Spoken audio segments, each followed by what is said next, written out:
नमस्कार दोस्तों, मैं फिर से YouTube चैनल पर आ गई हूँ। मैं अपने बारे में पूरी तरह से सही जानकारी देने की कोशिश करी हूँ।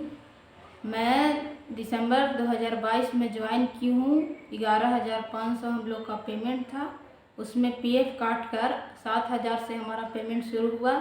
11 महीना होने के बाद भी अभी तक गया से रिन्यूअल नहीं होने के कारण हम लोग का पेमेंट रोक दिया गया है और नहीं मिल रहा है। फरवरी लास्ट होने वाला है और अभी तक 3 मंथ हो गया।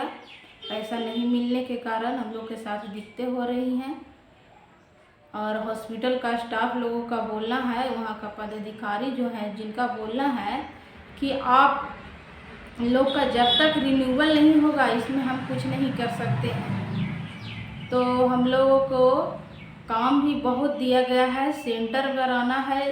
अभी फ़िलहाल जो लेटर आया है उसमें जितने भी कॉन्ट्रैक्ट पर यानी संविदा पर जो काम कर रही हैं इन्हें, वो सबको सेंटर आना है 9 से 5। सेंटर में ना पानी पीने का व्यवस्था है, ना बाथरूम है, बहुत दिक्कतें होती हैं। सेंटर हॉस्पिटल से कम 10 किलोमीटर, किसी का जितना भी हो, मेरा तो इतना दूरी पे है, पैदल भी आना पड़ता है। इधर ऑटो का मिलने का सुविधा भी नहीं है। मेरी एक ही मांग है सरकार से कि कम से कम संविदा कर्मी को क्या मतलब महंगाई के हिसाब से, जिस हिसाब से काम कर रहे उस हिसाब से पेमेंट कीजिए। संविदा कर्मी क्या मतलब उन लोग खाती पीती नहीं है, उन लोग का खर्चा नहीं है, उन लोग बस ऐसा ही रहेगी।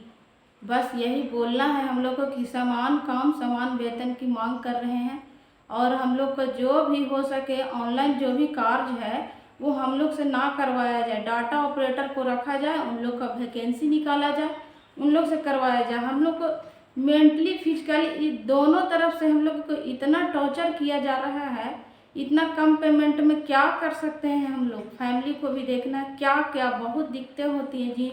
अभी तो मैं अनमैरिड हूँ, जो मैरिड है सिस्टर उनके साथ कितनी दिक्कतें होती होंगी वो तो उन्हीं लोग जानती होंगी कि क्या बच्चे को किस तरह से देखना है, घर भी देखना है, ड्यूटी भी करना है, पेमेंट भी कम है। कम से कम पैसा तो मिले कि सुविधा आदमी अब आजमाए, कम से कम अपना एक ऑटो या कुछ भी रिजर्व करके अपने सेंटर तक आ जाए या स्कूटी ले ले, कुछ भी करके अपना जल्दी से समय से काम करके निकले यहाँ से।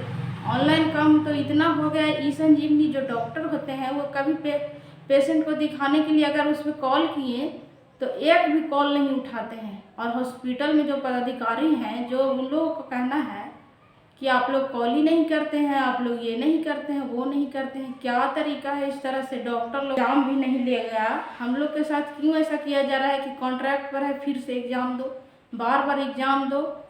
हम लोग का इतना भी ज़्यादा पेमेंट नहीं दिया जा रहा है कि हम लोग बार बार एग्ज़ाम देते रहें। बस मेरी यही एक मांग है सरकार से या लोगों से कि कम से कम एकता बनाकर हम लोग रहें।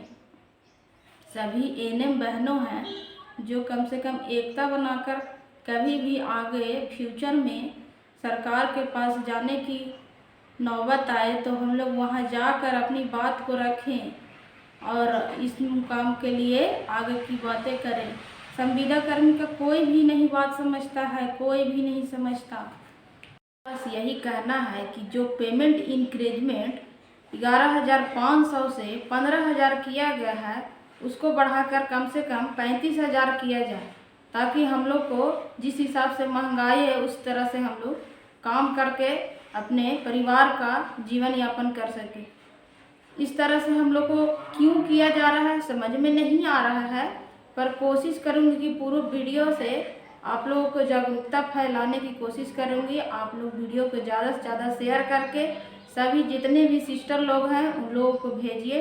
नारी सशक्तिकरण बनिए। जितने नारी के साथ हम लोग महिलाओं के साथ इतना दुर्व्यवहार और हम लोग के साथ जितना काम करके उस हिसाब से पेमेंट नहीं दिया जा रहा है, नारी का ये बहुत बड़ा अपमान है। भारत में जिस हिसाब से नारी का सबसे पहले सर्वोत्तम दिया जाता है, हम लोग के साथ ये ऐसा नहीं हो रहा है। बिहार में इस तरह से स्थिति हो गया है कि अब तो लगता नहीं है कि कोई जॉब करेगा। जॉब का स्थिति इस तरह से फैला दिया है, जो 7/22 में जो जानकारी अभी तक के परमानेंट वाला नहीं हुआ है, कब होगा ये तो पता नहीं, लेकिन इतना उसमें ये कर दिया गया है, कम से कम जो एक बार एग्ज़ाम दिया वो सबको तो करना चाहिए। बार बार कोई एग्ज़ाम क्यों देगा भाई? बार बार एग्ज़ाम देने के लिए हम लोग को पढ़ाई करने का टाइम मिल रहा है, यहाँ ड्यूटी करते करते तो परेशान हो गए यहाँ। ऊपर से पढ़ने के लिए भी समय कहाँ से निकालें, कहाँ से करेंगे हम लोग को परमानेंट किया जाए,